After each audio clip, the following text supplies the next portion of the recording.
بسم اللہ الرحمن الرحیم۔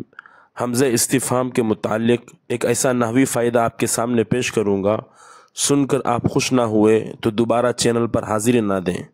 حمزہ استفہام جس وقت حمزہ وصل پر داخل ہو تو اس وقت حمزہ وصل کو حذف کر دیتے ہیں، جیسے اشتریت قلمن سے اشتریت قلمن، کیا تم نے قلم خریدا۔ اس جگہ ہم نے حمزہ وصل مکسور کو حذف کر دیا اور حمزہ استفہام کو باقی رکھا۔ اس کی اصل ہے اشتریت قلمن۔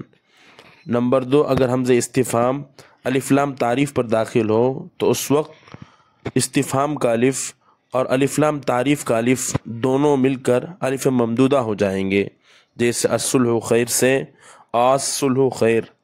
اس کی اصل ہے الصلح خیر، جیسے اللہ تعالیٰ قرآن میں فرماتے ہیں اعوذ باللہ من الشیطان الرجیم اللہ خیر اما یشرکون، اصل میں اللہ خیر اما یشرکون ہے۔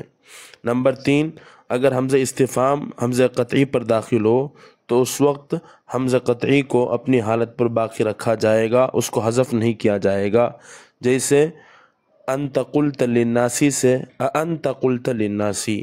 امید ہے کہ بات مفید لگی ہوگی، اگر فائدہ ہوا تو آگے شیئر کریں۔ السلام علیکم ورحمۃ اللہ۔